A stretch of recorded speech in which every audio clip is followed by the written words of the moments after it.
Hola, buenos días. Estamos aquí para llevar a cabo la actividad que estaba prevista en el programa de Apuntámonos a Non Beber para este tercer trimestre, que es el ofertar a todas las familias del alumnado formación e información sobre el alcohol y los efectos y la implicación que ello tiene en estos adolescentes que van a ser el futuro del día de mañana. Quien la va a impartir es mi compañero Ángel Usero, médico, jefe de sección de programas sanitarios de la Jefatura Territorial de Lugo, pero sobre todo yo creo que está aquí por la gran experiencia que tiene de sus muchos años de trabajo en salud pública, siempre en ámbitos relacionados con la promoción y con el fomento de hábitos saludables, y que yo creo que nos va a transmitir, bueno, creo no, estoy segura de que nos va a transmitir sus conocimientos de una forma muy clara, como suele hablar él, concisa y muy amena. Así que Ángel, cuando quieras te escuchamos. Muy bien, muchas gracias, Anabel, por tu presentación. Y antes de comenzar, quiero saludar a todos los que estáis ahí escuchándome, tanto los que formamos parte de la organización como los padres o madres que hayan podido estar en este momento. Quiero agradecer, desde luego, las palabras de Anabel y también la oportunidad que me da el Servicio de Prevención de Conductas Adictivas, con Jaime a su cabeza, para poder participar en esta sesión y transmitir una serie de cosas que yo creo que pueden ser de interés para todos y fundamentalmente para los padres, que son un pilar fundamental en la educación de los niños. Bueno, esta actividad se desarrolla dentro de un programa que tiene el Servicio de Conductas Adictivas y las Jefaturas Territoriales de Sanidad de las distintas provincias, que se denomina Apúntanos a Non Beber. Este programa consiste en desarrollar un proyecto relacionado con la prevención del consumo de alcohol en personas menores de edad, o bien y el atraso desde el inicio, del consumo. Es decir, se trata de prevenir o atrasar el inicio del consumo de bebidas alcohólicas de los menores de edad. ¿Por qué se lleva a cabo este programa dirigido a los escolares menores de edad? Bien, hay que tener en cuenta que el consumo de bebidas alcohólicas genera una serie de cambios físicos y mentales y se pueden desarrollar conductas de tolerancia, de dependencia, lo cual puede producir trastornos mentales no solamente en las personas que llegan a ser dependientes del uso de bebidas alcohólicas, sino también en consumidores regulares. Estos riesgos se agravan cuando el consumo de alcohol lo realiza una persona menor de edad, como iremos viendo a lo largo del desarrollo de esta charla, dadas las características propias desde el punto de vista biológico de los menores de edad. El consumo de alcohol entre las personas menores de edad tiene consecuencias inmediatas y graves. El cerebro de las personas menores no ha completado su maduración, su desarrollo, como veremos posteriormente, y esto puede dar lugar a situaciones de auténtica gravedad. También hay una clara relación entre el consumo de bebidas alcohólicas y la disminución de rendimiento académico. Esto está totalmente demostrado. En este sentido, la familia juega un papel importantísimo en la socialización de la persona y contribuye decisivamente al desarrollo social, emocional y cognitivo. Por lo tanto, la familia se adquieren y se desenvuelven unas actitudes y creencias y valores y hábitos y que generan una serie de comportamientos que influirán en el modo en el cual la juventud se enfrentará a la vida y, por tanto, la actuación familiar puede contribuir a evitar este desarrollo de problemas relacionados con las sustancias psicoactivas. En este sentido, este programa, como digo, tiene un desarrollo que ya fue hecho en los 2 primeros trimestres con una serie de charlas dadas a los niños en los centros escolares. Y bueno, se dieron 2 charlas en los 2 primeros trimestres y ahora esta tercera charla dentro de este programa de Apúntanos a Non Beber es la que va dirigida a las familias. En primer lugar, yo cuando me dirijo a los niños, y ya sé que ahora no me estoy dirigiendo a niños, pero cuando me dirijo a los niños, la primera pregunta que les hago es si ellos consideran que el alcohol es una droga o no. Como esta pregunta la llevo haciendo muchísimos años, la respuesta por parte de los niños, de los escolares, de los adolescentes, ha variado completamente. Hace unos años, hablo de hace 20 años, por ejemplo, hace 20 años, hace 15 años, cuando le preguntaba a los niños si consideraban que el alcohol era una droga, había disparidad de opiniones o incluso la mayoría se decantaban por decir que el alcohol no era una droga. Hoy en día, y lo he comprobado este año, hubo absoluta unanimidad. Cuando se le pregunta a los escolares si consideran que el alcohol es una droga, no tienen ninguna duda y dicen claramente que sí. Compruebo que la percepción ha cambiado con respecto a los últimos 15 o 20 años, la percepción que los escolares tienen de esta sustancia, posiblemente porque haya mayor nivel de conocimiento y por tanto sepan más de lo que se sabía antes, aunque nunca se sabe todo lo que hay que saber.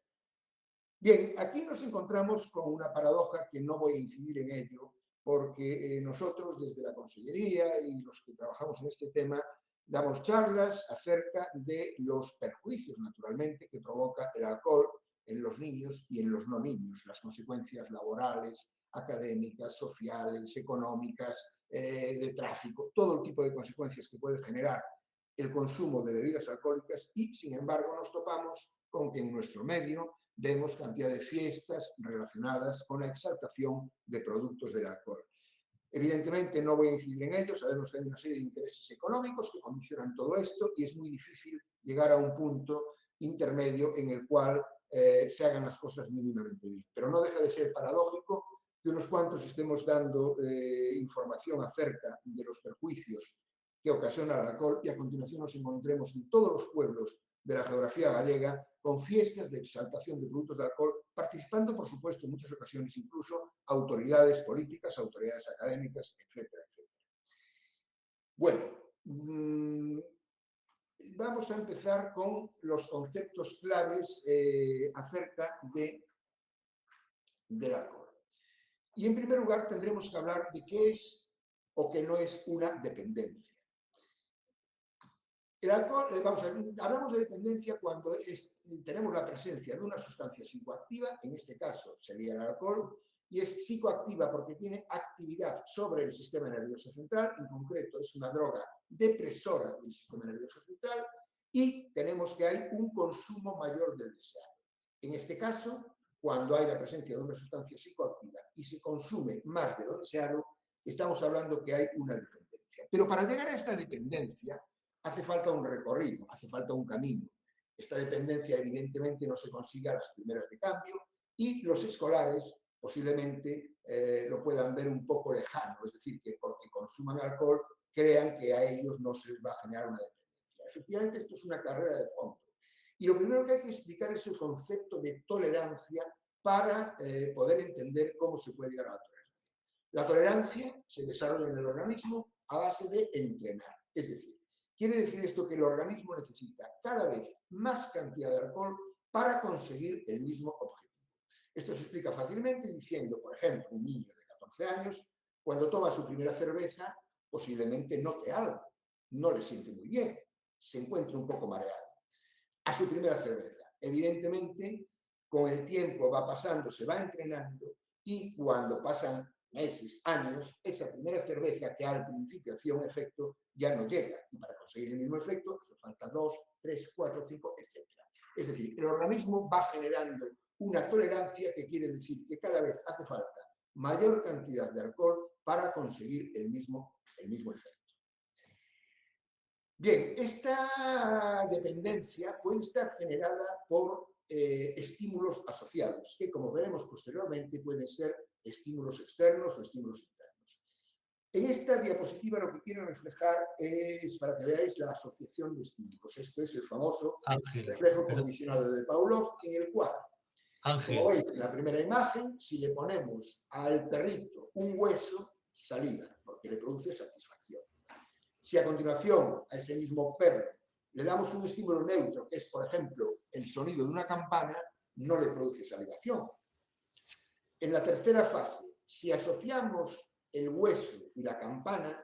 Ángel, ¿me oyes? ¿Sí? Ángel, ¿sí? No estás compartiendo la presentación. Dale a compartir. Pues entonces estamos bien. Claro.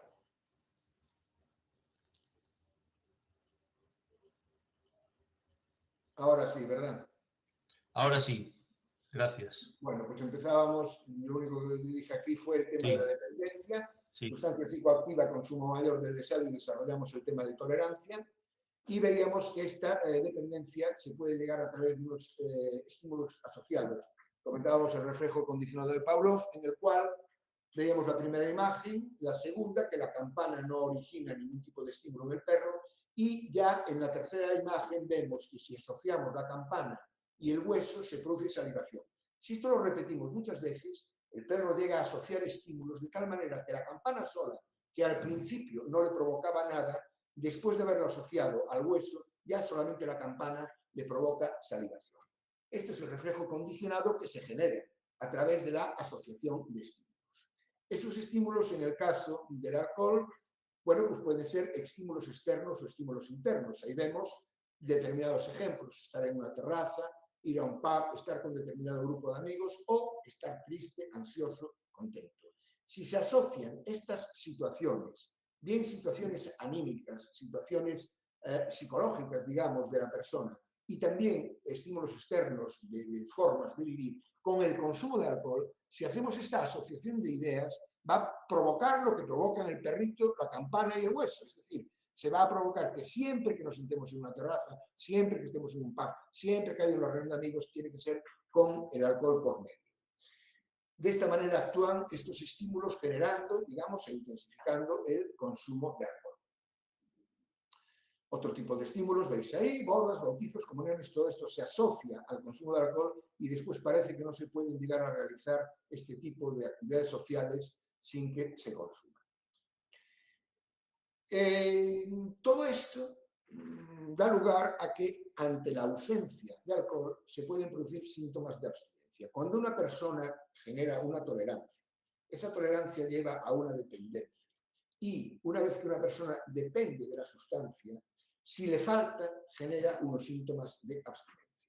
Estos síntomas de abstinencia pueden ser menos graves o más graves. La intensidad es muy variable. Los síntomas leves duran de media entre 3 y 12 días y tenemos síntomas leves y síntomas graves. Ahí vienen descritos síntomas leves como deseo de consumo, temblor, sudoración, ansiedad, irritabilidad, fatiga, depresión, dolores de cabeza, insomnio, pesadillas y disminución de apetito. Evidentemente, estos síntomas se pueden producir con mayor o menor intensidad dependiendo de cada persona. Aquí, efectivamente, la medicina no es una ciencia exacta y, por lo tanto, no se puede decir que siempre se desarrollen los mismos síntomas en las mismas personas. No, la intensidad es muy variable e incluso hay gente que, aun desarrollando una dependencia, pues no se le provocan grandes síntomas de abstinencia. Y después tenemos los síntomas graves, que pone ahí fiebre, convulsiones y delirium tremens. La forma más grave de abstinencia del alcohol es el denominado delirium tremens, que es un cuadro médico de una extremada gravedad en el cual, si no se trata convenientemente, puede llevar a la muerte. He de destacar en este momento que el alcohol, junto con los barbitúricos, es la única sustancia que, si no se trata del síndrome de abstinencia, puede provocar la muerte. Las otras drogas, drogas ilegales que todos conocemos, y otro tipo de drogas, en abstinencia no provocan la muerte. Pueden provocar unas situaciones muy complicadas, pueden provocar síntomas muy desagradables, pero si no se tratan, ese síntoma de abstinencia llega a remitir. En el caso del alcohol y de los barbitúricos, no. Como digo, son las dos únicas sustancias que en un síndrome de abstinencia grave, no tratado médicamente, puede llevar a la muerte.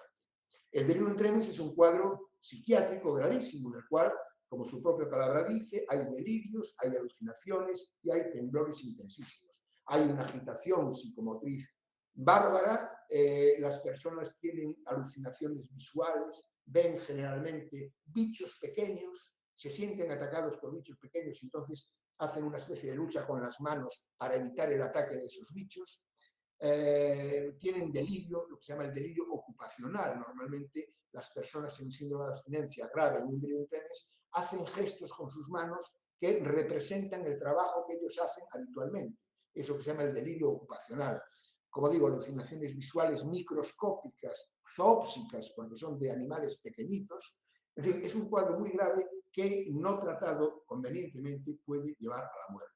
evidentemente tratado, no hay ningún problema. En este sentido, yo siempre comento que las cosas han cambiado mucho, evidentemente, con el paso de los años. Antes se hacían cosas que hoy sería absolutamente impensable para evitar el síndrome de abstinencia, ¿verdad? Antiguamente, posiblemente los que tengamos una cierta edad recordaremos que en los hospitales, cuando un paciente ingresaba por un motivo que no fuese nada relacionado con el alcohol, un traumatismo, una fractura en una planta de traumatología, y al hacer la historia clínica se detectaba que esa persona tenía un consumo importante de alcohol, se le daba vino en las comidas en los hospitales, porque dándole vino evitaban que se produjese el síndrome de abstinencia. Hoy esto sería totalmente impensable, pero la gravedad de los síntomas de abstinencia en el alcohol es tan importante que se llegaba a ese extremo. Es decir, a dar alcohol en los hospitales para evitar el síndrome de abstinencia.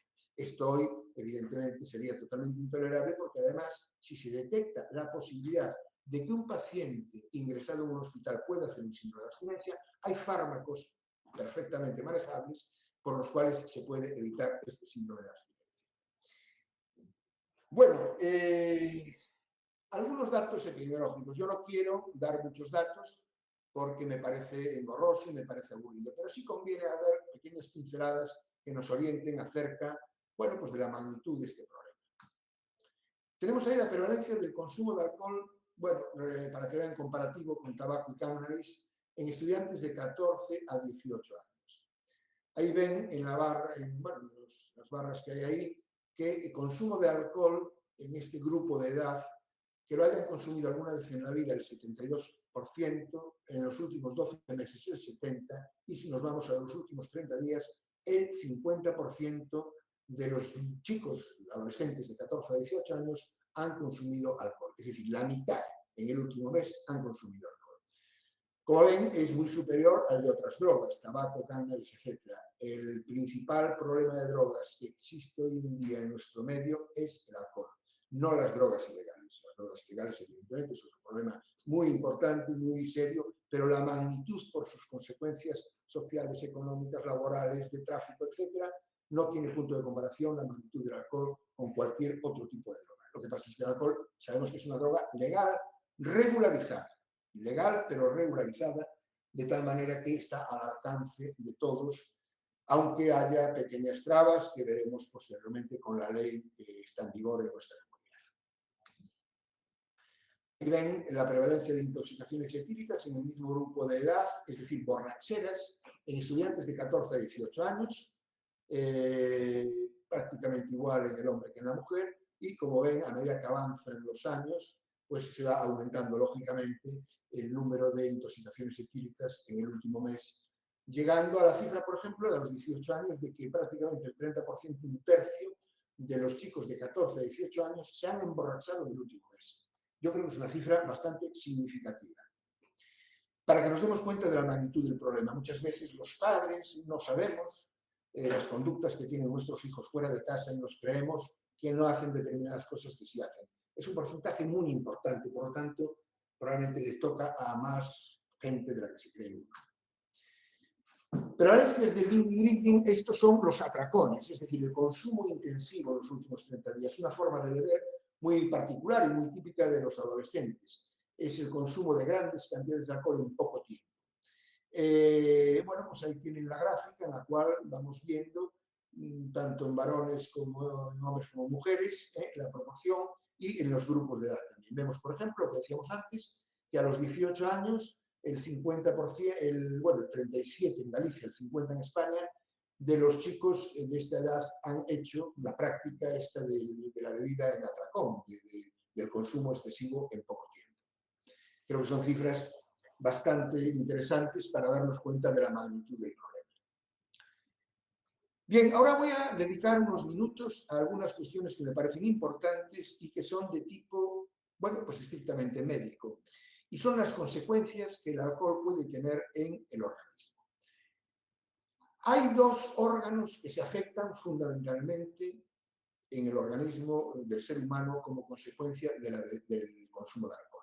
Muchos otros órganos se pueden afectar, prácticamente todos, y el alcohol está presente como factor importante en muchas enfermedades. múltiples. Pero los dos órganos por excelencia que se afectan fundamentalmente son el cerebro y el hígado. La forma de afectación del cerebro y del hígado son completamente distintas.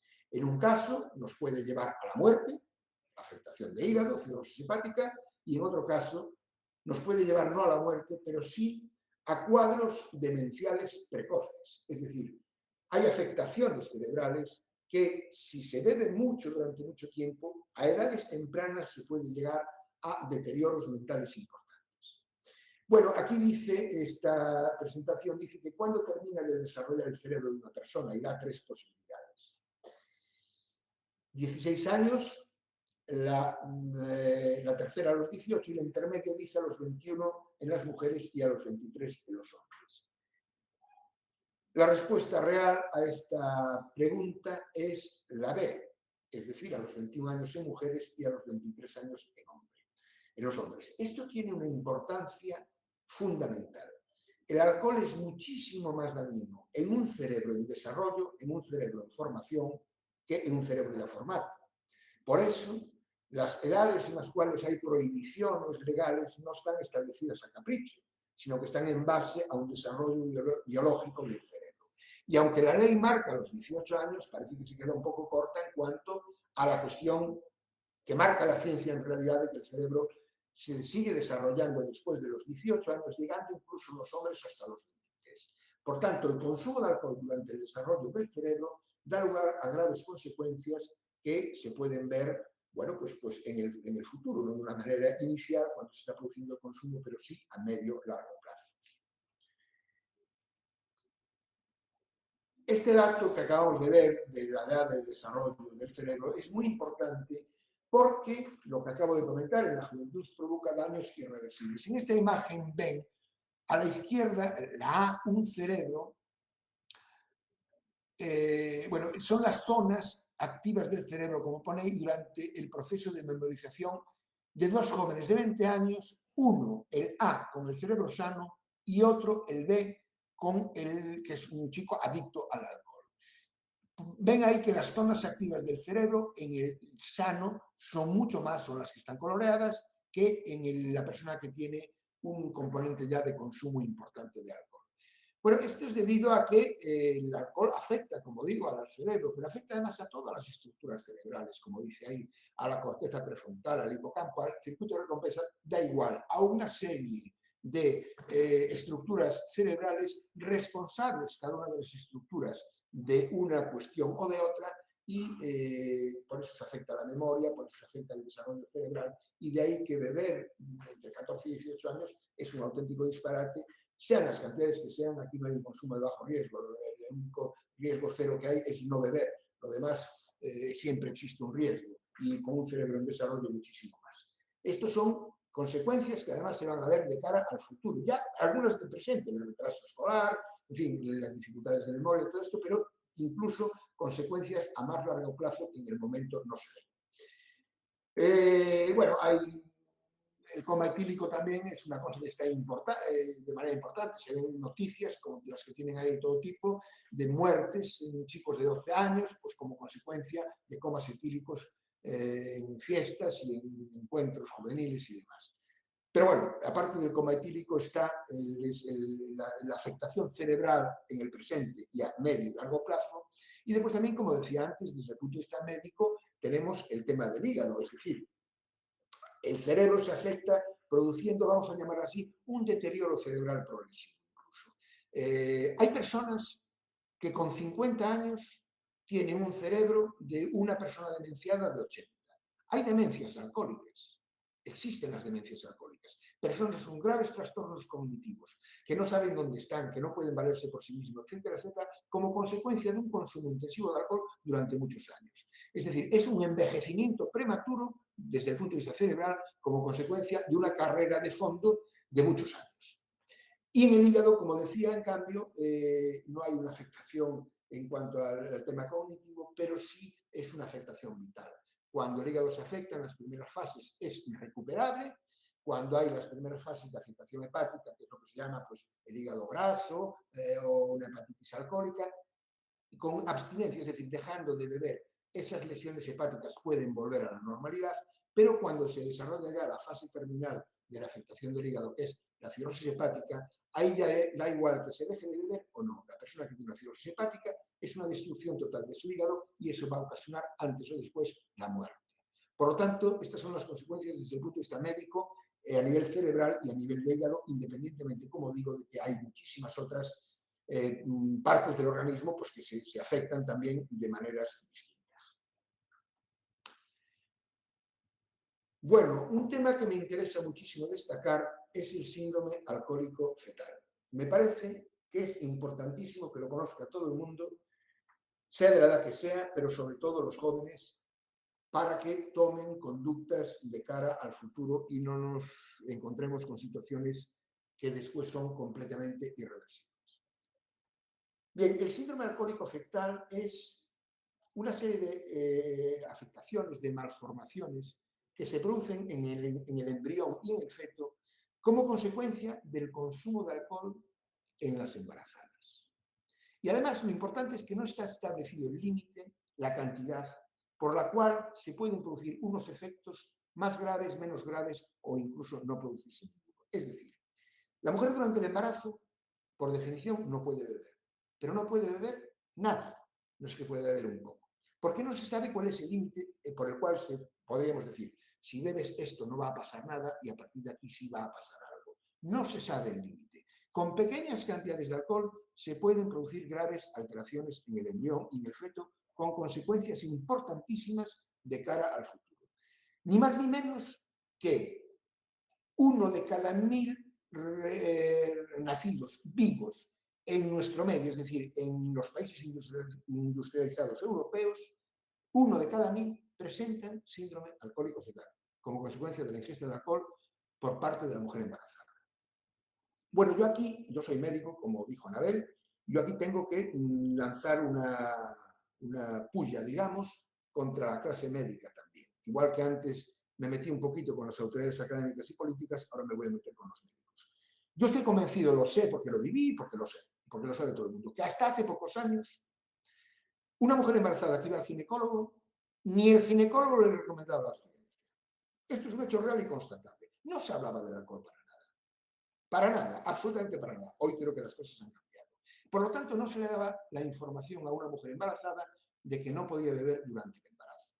Por lo tanto, la mujer podía beber pequeñas cantidades. No estoy hablando de una mujer con dependencia del alcohol, ni una mujer con problemas relacionados con el consumo de alcohol. No, estoy hablando de una mujer que beba muy poquito al día durante el embarazo. Se pueden provocar las manifestaciones del síndrome alcohólico fetal. Repito, no sabemos el límite por el cual, el límite en donde vamos a decir hasta aquí no y a partir de aquí sí. Ya sé que me podrán decir que hay muchas mujeres que han bebido durante el embarazo y que han tenido niños sin ningún tipo de afectación. Sí, claro, evidentemente.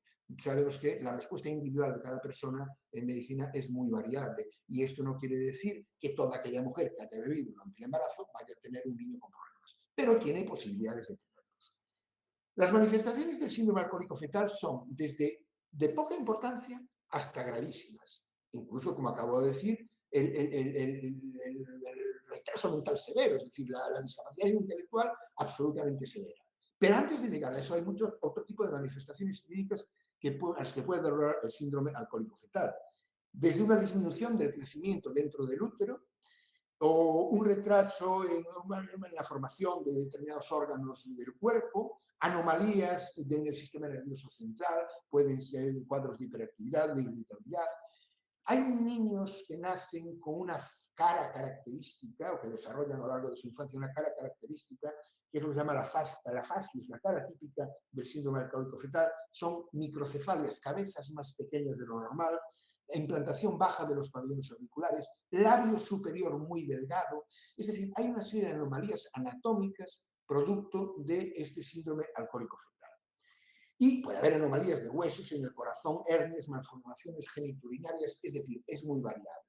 Pero repito, tema importante, mujer embarazada no puede beber. Segundo, no sabemos el límite. Por lo tanto, no puede beber porque no se puede decir, es que si bebe poco no va a pasar nada. Esto es importantísimo conocerlo. Y ahora voy más allá todavía, porque yo en esto soy un poco exagerado. Si decimos que una mujer embarazada no puede beber para prevenir el síndrome alcohólico fetal. Mi pregunta es, ¿y una mujer que no sepa que está embarazada, pero que tenga posibilidades de quedarse embarazada, puede beber? Me estoy refiriendo a una mujer. ¿Cuál es la mujer que tiene posibilidades de quedarse embarazada? En primer lugar, una mujer que esté en edad fértil, evidentemente. En segundo lugar, una mujer que mantenga relaciones sexuales y que estas relaciones sexuales sean sin protección. Mujer en edad fértil, con mantenimiento de relaciones sexuales y sin protección, tiene posibilidades de quedarse embarazada. Por lo tanto, mi pregunta es, ¿esa mujer que no sabe que está embarazada, esa mujer que cumple esas condiciones, podría beber o no? La respuesta médica es clarísima, no. Porque se puede quedar embarazada en cualquier momento. Cuando una mujer se queda embarazada, sabe que lo está cuando ha pasado un mes, cuando ha pasado 2 meses. Mayor riesgo primer trimestre de embarazo, que puede pasar desapercibido. Por lo tanto, no solamente no debería de beber una mujer embarazada, sino que tampoco debería de beber una mujer que tenga posibilidades de quedarse embarazada. Fértil, relaciones sexuales, no protección. Yo entiendo que esto puede parecer un poco exagerado, pero es la realidad. No me estoy inventando absolutamente nada. Por lo tanto, me parece muy importante informar de esto. Informar. La información es básica para tomar decisiones en libertad.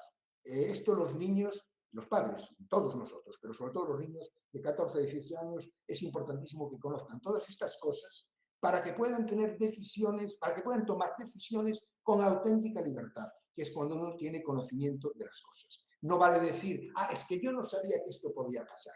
Bueno, pues hay que tener mucha información para después tomar decisiones libremente. Bueno, sobre esto me podría extender muchísimo más, con la adolescencia, el síndrome alcohólico fetal y las relaciones sexuales, porque además, cuando unos chicos entre 14 y 18 años están bajo los efectos de bebidas alcohólicas, se pueden producir relaciones sexuales pues que a lo mejor en otras condiciones no se producirían.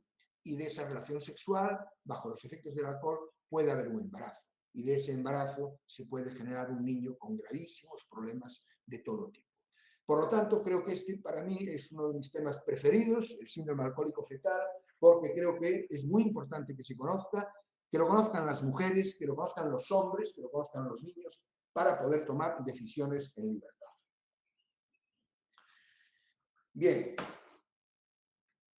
Bueno, aquí es una representación de un cerebro de un niño de 6 semanas, el cerebro sano y el cerebro con síndrome alcohólico fetal, totalmente disminuido, totalmente deteriorado, totalmente hecho papilla, digamos, para entendernos.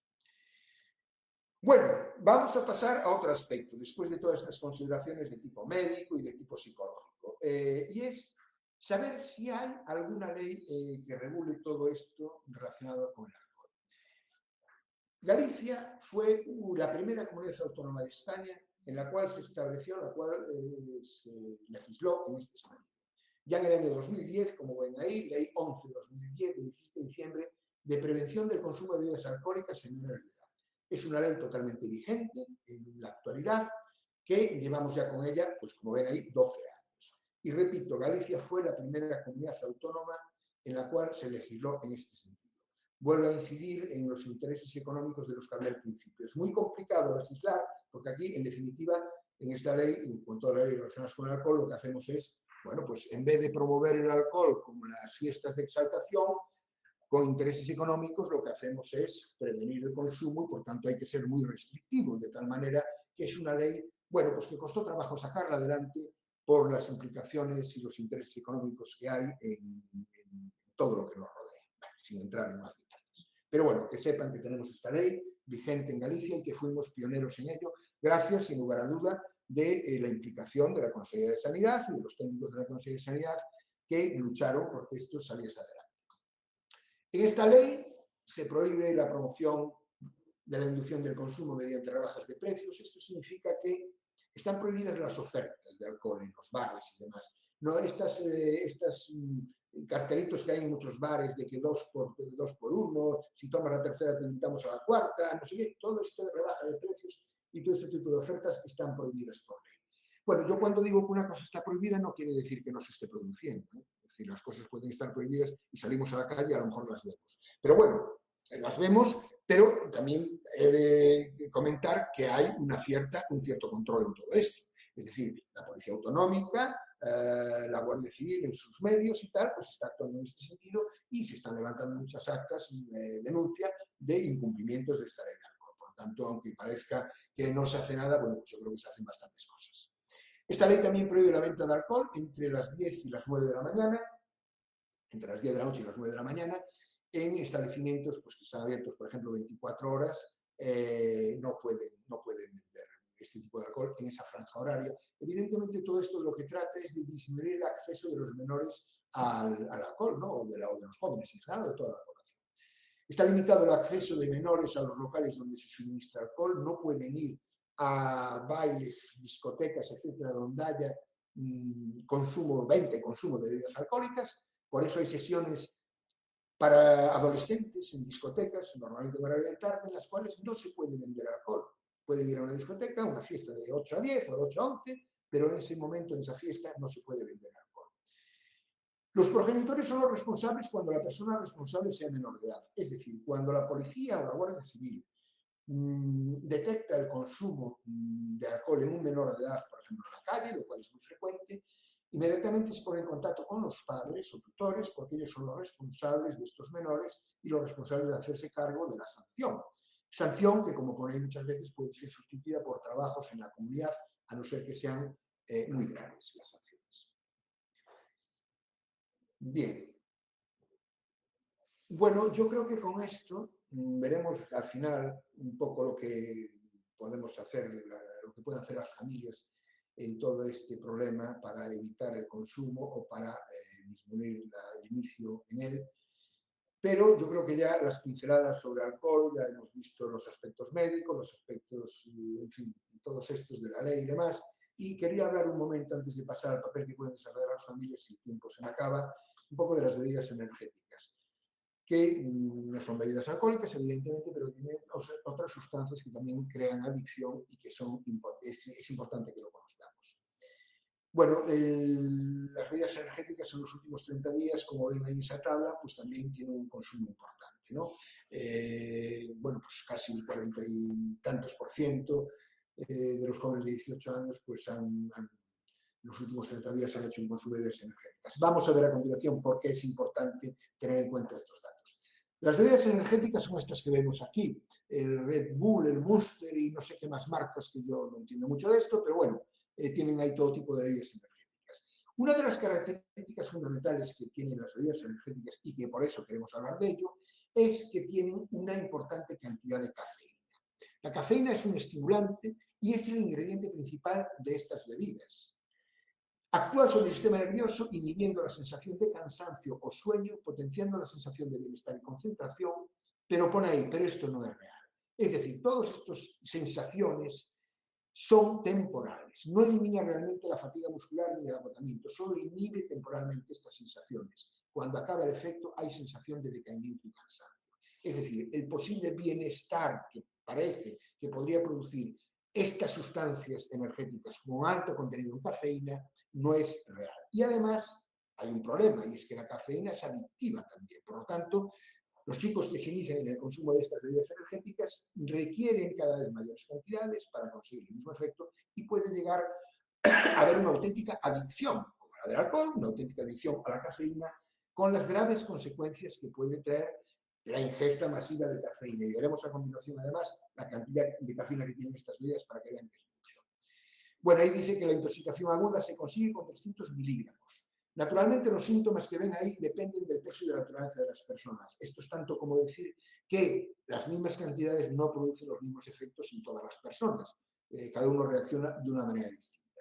Ahí tienen la relación de síntomas, que no me voy a detener en ello porque no estamos bien de tiempo. Pero bueno, hay síntomas de todo tipo, tanto de tipo psicológico como de tipo médico importante, porque puede haber problemas gastrointestinales, puede haber incluso taquicardia, problemas de corazón, en fin, importante. Incluso con una sobredosis extrema de cafeína se puede llegar a ocasionar la muerte.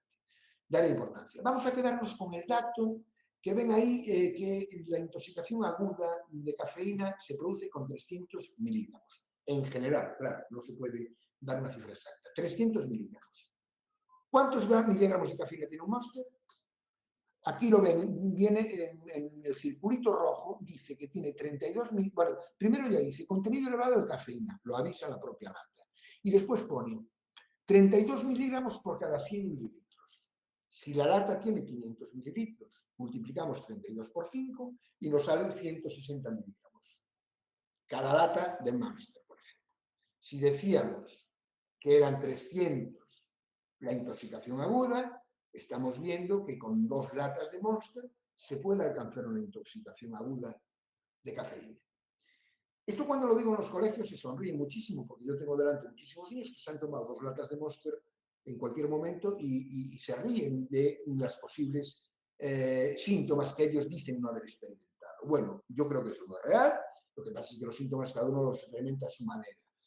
Pero con 2 latas de Monster se consiguen los más de 300 miligramos de cafeína que daría lugar ya a lo que es la intoxicación.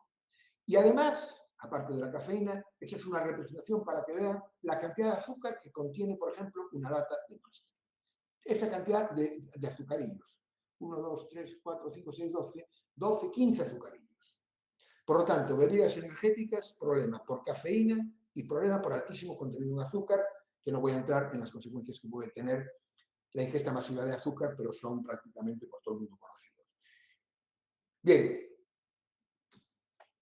después de toda esta presentación acerca del alcohol y de las bebidas energéticas, viene ahora la parte final y es qué podemos hacer o qué podéis hacer las familias para, pues para conseguir que todo esto tenga la menor repercusión posible. En primer lugar, el modelado. El ejemplo es muy importante. La familia es modelo de conducta. Los padres y las madres, los tutores, tienen una influencia sobre los hábitos de los hijos. Por eso es muy importante convertirnos en modelos de salud. No podemos caer en contradicciones, no podemos decir una cosa y hacer otra. La influencia de la conducta de los padres o tutores en los niños es fundamental. Por tanto, tenemos que servir de modelo. No podemos decir una cosa y hacer otra delante de ellos. En segundo lugar, promover que puedan resistir a la presión de su entorno, enseñarles a decir no. No se trata de ser ni muy agresivos ni pasivos. El pasivo diría sí a todo por no tomar una decisión, no tomaría nunca partida y haría lo que hace el grupo, sin mayores, sin pensarlo más. El agresivo, pues tampoco es conveniente, sería una postura de agresividad en contra de lo establecido. Lo que hay que ser es asertivos. Hay que tomar una postura firme y clara, razonada, no los extremos. Eso se consigue, evidentemente, a base de información y a base de diálogo. En tercer lugar, hay que reforzar la autoestima y la autonomía responsable.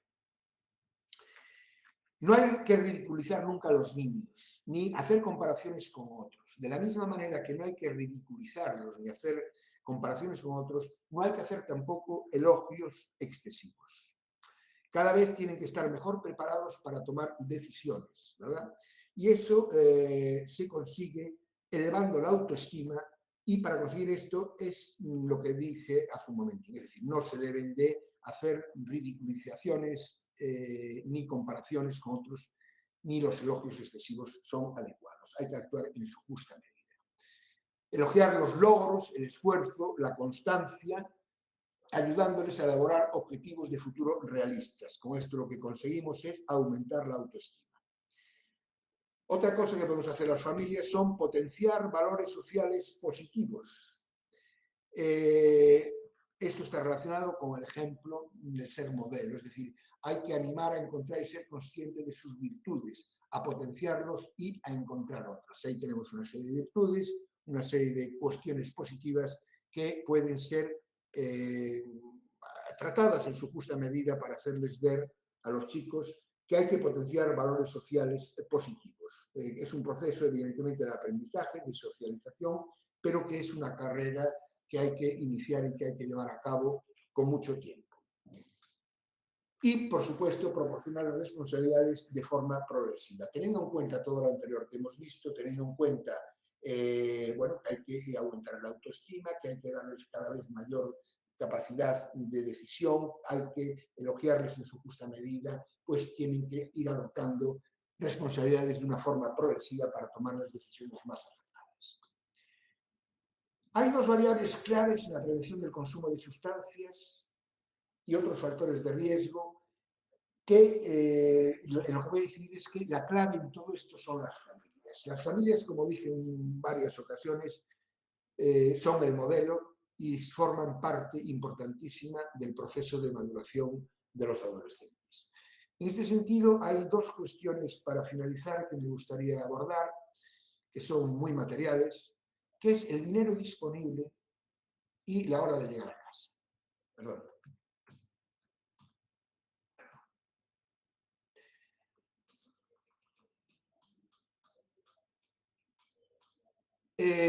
Ahí pone audit positivo. Audit es una prueba avalada por la OMS de identificación de trastornos por consumo de alcohol. Es como un cribado de consumo problemático de alcohol. Cuando se detecta un audit positivo, es decir, cuando estas pruebas que se realizan ponen de manifiesto que hay un trastorno por consumo de alcohol, tenemos ahí estos datos. Si el adolescente dispone de hasta 10 euros, las posibilidades de un audit positivo es el 8,2. Entre 11 y 20, el 25,8. Entre 21 y 30, el 36. Y más de 30 euros de disponibilidad, el 43%. Con esto, lo que quiero reflejar es que a mayor disponibilidad económica, es evidente que se detectan problemas del consumo de alcohol más importantes en los chicos. Quiere decir esto que la mayor parte del dinero del que disponen los adolescentes es para consumo de alcohol. Muchos adolescentes manifiestan que no beben más porque no tienen dinero, porque el dinero se agota. Por tanto, hay que racionalizar el dinero porque a mayor disponibilidad económica está demostrado científicamente, a través del audit positivo, que aparecen consumos problemáticos. A menos disponibilidad de dinero, menos posibilidades del consumo problemático. Y además del dinero, os comentaba la hora de llegar a casa. Otro aspecto importante. Audit positivo, es decir, detección de problema derivado del consumo de alcohol. Consumo problemático de alcohol. Bien, los que llegan antes de las 12 horas, ese audit positivo, ese problema aparece en el 2,4%. Los que llegan entre las 12 y las 2 de la madrugada, el 10%. Entre las 2 de la madrugada y las 4, el 30%. Y los que llegan más tarde de las 4, el 62,5% presentan problemas derivados del consumo de alcohol. Es decir, en la calle a las 4, a las 5 de la mañana, la mayor parte de los que están es para beber. Y eso está demostrado científicamente con datos. Por lo tanto, estas dos variables que sí dependen de las familias, hora de llegar a casa y disponibilidad económica, son muy importantes y está demostrado que juegan un papel importante en los trastornos por consumo de alcohol.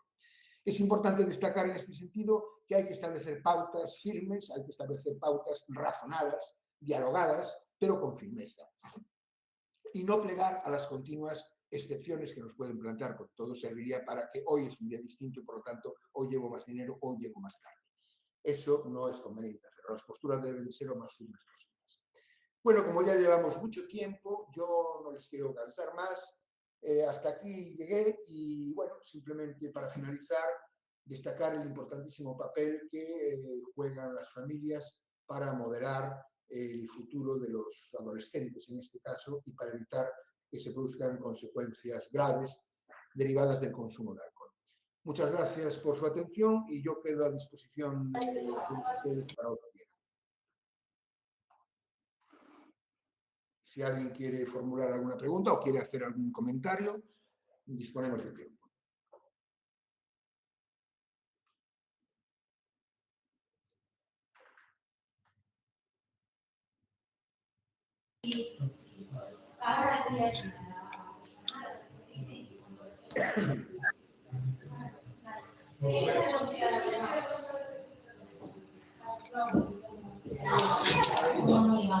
No hay nada, Jaime. Ángel, creo que no hay ninguna duda, porque la verdad es que la exposición fue estupenda, clarísima, muy fácil de entender, y entonces yo creo que a todo el mundo le quedó claro.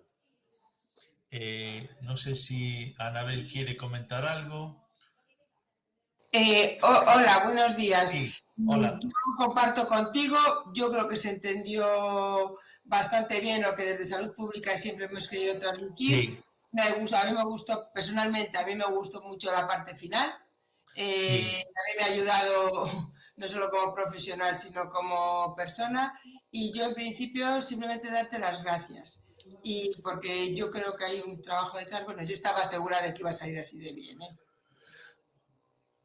Bueno, pues oye, Bien, yo pues os agradezco muchísimo lo que decís y sobre todo quiero agradecer también a Jaime la ayuda que me proporcionó para preparar esto, porque esto no es labor de una persona solo, aquí somos todos uno y la Dirección General de Salud Pública en general, Jaime en concreto y otras personas que no debo mencionar en este momento, pero vamos, quiero decir, siempre sentí el apoyo de ellos y lo transmito en el nombre de Jaime como cabeza de vale. visita mi agradecimiento. De acuerdo, pues entonces yo creo que ya podemos dar por finalizada esta charla. Gracias a todos los que se apuntaron y la pondremos a disposición en el canal de YouTube de Salud Pública y yo creo que también se puede enviar a los colegios para que la cuelguen en sus páginas web para que las familias puedan y las animen, que animen a las familias a que la vean porque yo creo que es una presentación muy didáctica y que les puede ayudar mucho. Entonces, no sé si Vale, pues está Miguel ahí para que pare de grabar.